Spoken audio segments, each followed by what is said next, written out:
이제 가정 예배를 왜 드려야 하는지 다 아시겠죠? 경건한 그 자손들을 위하여, 우리 또 경건한 가정을 위하여 우리가 가정 예배를 드려야 할 텐데, 사실 가정 예배를 드려야 한다는 거는 누구나 다 압니다. 특히 최근 코로나로 인해서 우리가 한때 교회에서 함께 예배드리지 못하는 그때를 지나면서 그것은 더욱더 강조됐어요. 가정 예배를 드려야겠다, 이게 강조됐는데, 많은 교회들이 가정 예배를 드리려고 노력했습니다. 그런데 많은 교회들이 노력하였지만 실패했어요.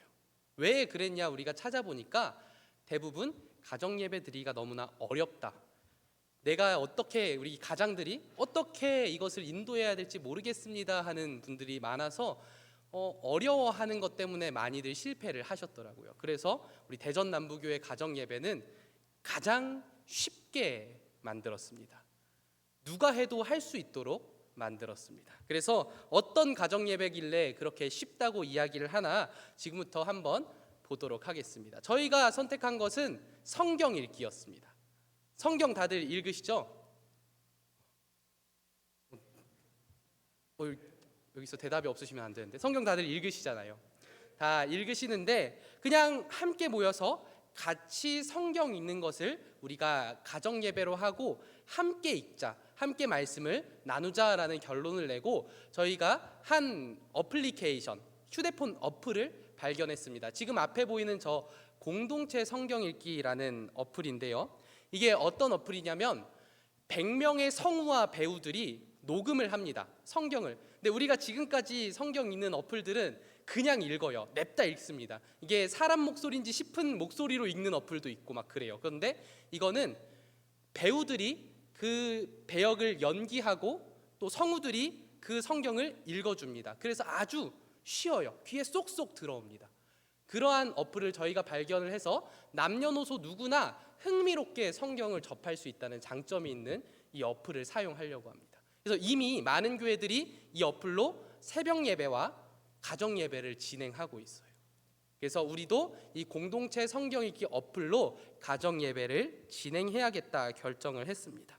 그렇다면 과연 어떻게 하는가, 가정 예배를 어떻게 준비하고 어떻게 하는가를 좀 보도록 하겠습니다. 우리가 가장 먼저 예배를 드리려면 준비를 해야겠죠. 어떻게 드리는가, 어떻게 준비를 하는가. 가장 먼저는 가정의 구성원들이 모임 장소와 시간과 횟수를 정합니다. 오늘 예배 드리시면서 이 안내문을 받으셨을 거예요. 그렇죠? 다 받으셨죠? 보시면은 이 뒷부분에 보시면은 본문이 쭉 나와 있습니다. 어떻게 되어 있냐? 1주차부터 10주차까지 7일씩 되어 있어요. 그래서 본문이 다 정해져 있습니다. 매일매일 가정 예배를 드릴 수 있도록 구성을 해놨어요. 그런데 매일매일 드리기가 쉽나요? 일주일에 한 번 가족들 모이기도 어렵잖아요. 그래서 일주일에 내가 원하는 시간과 장소 그리고 그 날짜를 정해서 일주일에 딱 한 번만 드리시면 되는 겁니다. 그래서 그렇게 일주일에 한 번 모임 장소와 시간과 횟수를 정해서 가족들이 모여주시면 되는 거예요. 강선생님, 그런데 저희는 7번 하고 싶습니다, 일주일에. 그러시면 7번 하시면 돼요. 하지만 그게 어려우니 한 번만 하셔도 저희가 가정 예배 드렸습니다 하는 것으로 인정해 드리려고 합니다. 그렇게 우리가 모임 장소와 시간과 횟수를 가족끼리 정했다면 다음에는 이 공동체 성경 읽기 어플을 준비를 하는 겁니다. 혹시 이 어플을 지금 내가 다운로드 받아놨다 하시는 분 계신가요? 오, 감사합니다. 이걸 보시고 다 받으셨죠? 아니면 미리 받으신, 이미 쓰시고 계시는 분들도 계실 텐데 어떻게 받느냐? 아이폰을 쓰시는 분은 저기 보이는 저런 앱스토어, 그리고 안드로이드, 삼성, LG 뭐 이런 휴대폰을 쓰시는 분은 저기 구글 스토어, 저런 곳에서 이 공동체 성경 읽기라고 딱 검색을 하시면 저기 보이는 노란색과 주황색 사이에 그 어플이 나옵니다. 그것을 받아주시면 되는 겁니다. 그것만 딱 준비해 주시면은 가정 예배의 준비가 다 끝나는 거예요. 딱 두 가지, 가족들끼리 우리 어디서 어떻게 모일까 정하고 그 어플만 딱 받아주시면은 끝. 더 이상 준비할 게 없습니다. 그러면 가정 예배 준비가 다 끝난 거예요. 너무 쉽지 않습니까? 너무 쉽죠. 그러면 이 어플이 생길 거고 그 어플을 다운받으면 이러한 화면이 뜰 겁니다. 작죠? 작아서 잘 안 보이시죠? 그런데 더 키울 수가 없더라고요. 이게 제가 이렇게 캡처해서 만든 거라서 키울 수가 없는데, 보시면은 저런 게 딱 그 어플을 받고 그 어플을 클릭하시면 저렇게 등장을 할 겁니다. 이렇게 등장을 하면은 저기 보이시는 대로 맨 밑에 보면 여기 성경이라고 되어 있는 부분이 있어요. 여기에 이렇게 성경이라고 되어 있는 부분에 선택을 하시고서, 그리고 맨 위에 읽을 장을 선택할 수 있게 됩니다. 마태복음 1장 혹은 마태복음 내가 3장을 읽겠다면 3장, 그렇게 선택을 하시고 그 다음에 여기 재생 버튼을 딱 누르시면은 그냥 바로 시작이 됩니다. 그러니까 가족들과 모여서 우리 이제 읽겠습니다 하고 저렇게 눌러서 읽으시면 되는 거예요. 그러면 어떤 식으로 나오냐? 제가 오늘 본문인 느헤미야 4장을 한번 틀어드려 볼게요. 어떤 식으로 나오냐? 그냥 틀면 이런 식으로 이제 나옵니다. 4장. 산발랏이 우리가 성을 건축한다 함을 듣고 크게 분노하여 유다 사람들을 비웃으며 자기 형제들과 사마리아 군대 앞에서 일러 말하되, 이 미약한 유다 사람들이 하는 일이 무엇인가? 스스로 견고하게 하려는가? 제사를 드리려는가? 네. 하루에 우리가 우리 하나님께 기도하며 그들 어떠세요? 훨씬 더 실감나게 읽죠. 저희가 평소에 그냥 줄글을 읽는 것보다 연기를 해주고 그 효과음도 배경음악도 들어가 있다 보니까 아이들도 쉽게 이걸 듣습니다. 그렇게 이거를 읽어주시면 되는 거예요. 그러면 가정 예배는 끝이 납니다. 그렇게 하시면 되는 겁니다. 정말 쉽습니다. 그런데 이렇게 알려드리면 또 가족들과 함께 앉아서 내가 인도를 해야 되는데, 특히 가장분들, 내가 이걸 인도를 해야 되는데 그 엄두가 안 납니다 하시는 분들이 있으실 것 같아서 제가 우리 교회에서 가장 화목한 가정 한 가정을 꼽아서 미리 시연 영상을 하나 찍었습니다. 이 영상 한번 틀어주시겠습니까?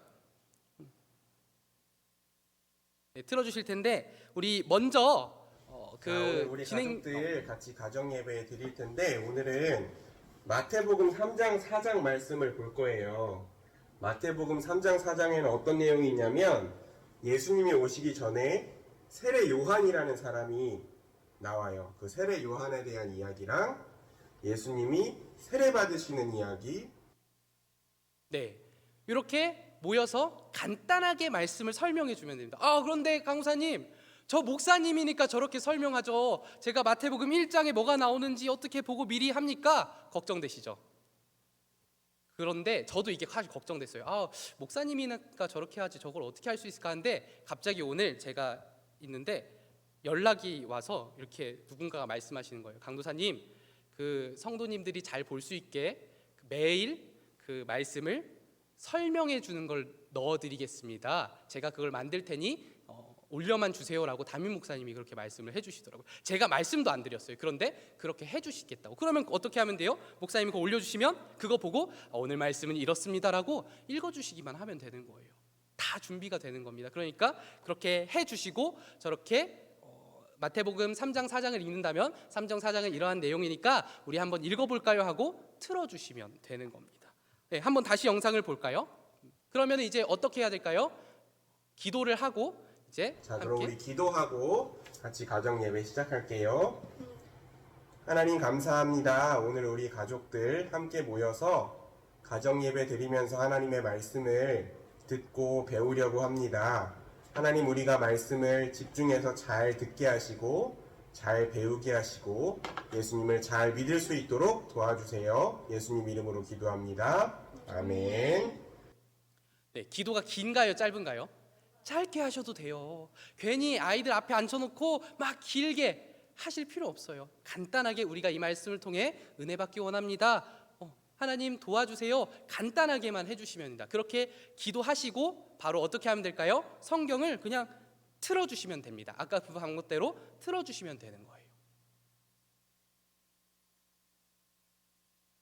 자, 그럼 우리 말씀을 틀어놓고 같이 마태복음 3장 4장을 읽어볼게요.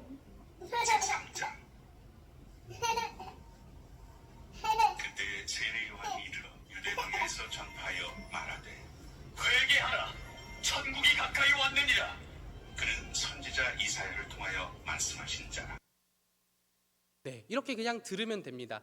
한 장에 보통 2분에서 3분 정도가 걸려요. 그리고 저희가 본문을 구성하기로는 하루에 2장을 읽을 수 있도록 준비를 했거든요. 그러면 오래 읽어봐야, 사실 읽는 것도 아니죠. 오래 들어봐야 몇 분입니까? 6분. 딱 6분 들으면 됩니다. 6분 딱 듣고 이제 물어보는 거예요. 어떻게 각자 우리 어린아이들이 아니라면 좀 큰 성인들이라면 각자 묵상을 하고, 어린아이들이라면 읽은 후에 물어봐 주시면 돼요. 어땠어? 이렇게 물어봐 주시면 됩니다. 한번 영상을 볼까요?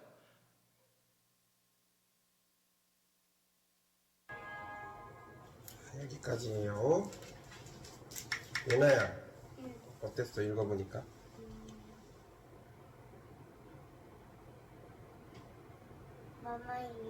뭔 말인지 모르겠어? 너무 어려워. 기억에 남는 내용이 있어? 사실 모를 수도 있어요. 저 또래의 아이들은 모를 수도 있어. 너무 어려워할 수도 있지만 잘 듣고 그 듣는 중에 결국 나중에 그것이 신앙을 만드는 게 될 거거든요. 모른다면 한 번 더 설명해 줄 수도 있고, 가정에 따라서 그냥 잘 나눌 수 있는 가족도 있겠죠. 근데 모른다면은 그냥 읽는 거예요. 그렇게 하다 보면은 그것들이 쌓이고 경건한 자손들을 만들어 갈 겁니다. 어린아이의 경우 이렇게 묵상을 할 수 없으면 느낀 점을 물어봐 주시고, 묵상을 할 수 있으면 가족들이 묵상을 나누면 됩니다. 이런 생각이 들었어, 이런 느낌이 들었어요. 이렇게 간단하게 나눠주시면 됩니다. 그리고 이제 나눈 다음에 어떻게 하면 될까요? 어떻게 하면, 영상을 다시 한번 볼까요? 기도하고 마치겠습니다. 기도, 유나야, 기도. 하나님, 오늘 우리가 가정 예배로 모여서 하나님의 말씀을 같이 읽었습니다. 이렇게 기도로 마치면 끝. 어때요? 어려우신가요? 하실 수 있겠어요? 없으시겠어요? 다 할 수 있습니다. 누구나 다 할 수 있습니다. 그냥 사실 가정 예배의 가장 큰 적은 뭐냐면요, 모이지 못하는 데 있어요. 모이기만 하면 저렇게 진행하는 것 10분도 걸리지 않는 것 누구나 다 할 수 있습니다. 저렇게 하시고 다음 모임 끝난 다음에는 다음 모임 이때 합시다, 언제 합시다 정하시고 마치시면 되는 겁니다. 어렵지 않죠. 누구나 다 할 수 있도록 저희가 가정 예배를 준비했습니다. 그러니까 우리가 10주간 정말 잘 달려갔으면 좋겠어요. 이 10주가 우리가 고작 하나님의 말씀을 조금 읽을 뿐인데, 그것도 가족들과 함께 읽을 뿐인데, 그 10주가 분명히 우리 가정에 큰 변화를 가져올 겁니다. 말씀을 읽는 가정은 큰 변화를 겪을 수밖에 없어요. 제가 이 가정 예배를 연구하면서 조사를 진짜 오래오래 했거든요. 어떻게 하면 쉽게 할까? 어떻게 하는 가정 예배가 좋은 가정 예배인가 했는데, 딱 많은 그 논문과 책에서 얘기하는 건 그거였어요. 신앙 전수, 아이들에게 신앙 전수를 바랄 때 가정 예배를 드리지 않고도 신앙 전수가 되는 가정이 있어요. 분명히 있습니다. 감사하게도 가정 예배를 드리지 않았음에도 신앙 전수가 되는 그런 가정이 있는데, 가정 예배를 드린 가정은 반드시 신앙 전수가 되더랍니다. 반드시 신앙 전수가 되는 거예요.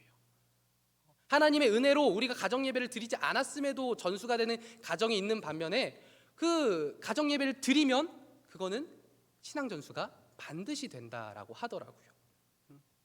그러니까 우리가 이 프로젝트 10주간 진행하는 느헤미야 가정 예배 재건 프로젝트에 우리 성도님들이 많이 참여하셔서 진행을 해주시고 같이 동참을 해주셨으면 좋겠습니다. 그런데 우리가 이 프로젝트를 10주간 진행할 텐데 잘 진행하고 있는지 어떻게 확인을 할까요? 확인을 이렇게 하려고 합니다. 저희가 오픈 카톡방을 이용하려고 해요. 그래서 가정예배 톡방을 지금 만들어 놨습니다. 그리고 이 기도회가 끝난 후에 문자로 발송이 될 겁니다. 그러면은 링크가 발송되면 그걸 딱 클릭만, 터치만 해주시면 바로 가정예배 톡방에 참여가 됩니다.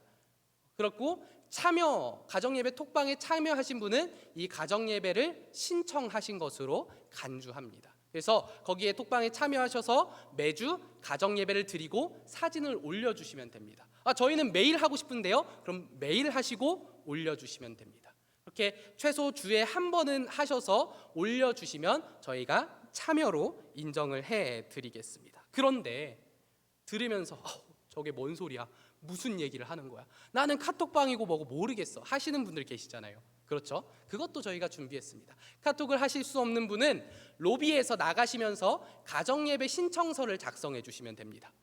준비가 되어 있습니다. 아까 오전에도 받았고요. 지금도 가정예배 신청서가 준비되어 있으면 그걸 작성해 주시면 돼요. 그럼 거기에 이름만 쓰셨다 하면 다음 주 로비에 저희가 가정예배 카드를 그 이름으로 딱 붙여드릴 거예요. 그러면 와서 나 가정예배 드렸습니다 하고 스티커만 딱 붙여주시면 가정예배 드린 것으로 인정을 해드리겠습니다.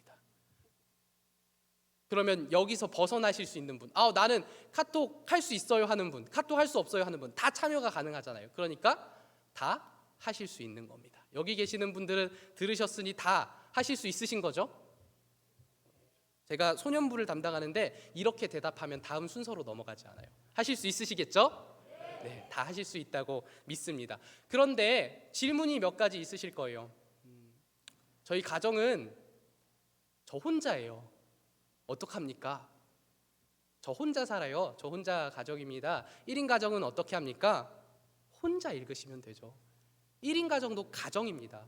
그리고 1인 가정의 그 개인 경건도 정말로 중요하고 우리가 같이 이렇게 읽는 것이 너무나 중요한 일이잖아요. 혼자 하시면 됩니다. 1인 가정도 혼자 하시고 혼자 올려주시고 사진 올려주시고 또 카드에 스티커 붙여주시면 되는 겁니다. 이렇게 얘기했더니 청년들이 엄청 좋아해요. 혼자 하면 된다고. 난 혼자 사는데 혼자 해도 되겠다고 엄청 좋아하더라고요. 혼자 하실 수 있는 분들은 이렇게 혼자 하시면 됩니다. 그리고 두 번째로 난 도저히 이 강도사님이 설명은 하긴 했는데 그 어플을 너무 쓰기가 어렵습니다. 나는 너무나 그것이 어렵습니다 하시면은 그런 분들에 한해서는 이 본문을 그냥 혼자 앉아서 성경을 읽으세요. 우리 가족은 다 이걸 쓸 수 없습니다 하시면은 같이 앉아서 이 본문을 읽으세요. 듣지 않으셔도 읽으시면 됩니다. 그것을 우리는 가정예배라고 할 수 있습니다. 같이 함께 앉아서 그 말씀을 읽는 것, 주님 말씀을 듣는 것 다 가정예배니까 꼭 어플 쓰지 않아도 돼요. 내가 정말 저것이 어렵다 하시면은 읽으시면 됩니다. 그러면 여기서 지금 제가 촘촘하게 가정예배를 드리는 법을 이렇게 짜서 드렸는데 여기서 벗어나실 분 있으세요? 없으세요? 없으실 겁니다. 그러니 우리 대전남부교회 모든 성도님들이 이렇게 가정예배를 드리실 수 있으면 좋겠습니다. 꼭 드리시길 바라겠습니다. 제가 이 가정예배 요 폼을 준비하면서 이 가정예배 우리가 함께 했을 때 정말 어떤 변화가 일어날까 너무 기대가 되더라고요. 우리 남부교회에 우리 함께 이렇게 가정예배를 드리게 될 텐데 우리 요 안내문에 보시면은 앞쪽에 가장 앞쪽에 가정이 살아야 교회가 산다라고 이야기하고 있습니다. 이 가정들 여기서 세포와 같은 비유를 하는데 그 세포들이 살아날 때 우리 교회도 살아날 겁니다. 가정들이 변할 때 우리 가정들도 변화될 거예요. 그게 너무나 기대돼서 이 10주간이 너무나 기대가 되더라고요. 우리 이 시간 함께 찬양하고 기도할 텐데 우리 가정 예배를 놓고 함께 좀 기도했으면 좋겠습니다. 우리 남부교회가 이 가정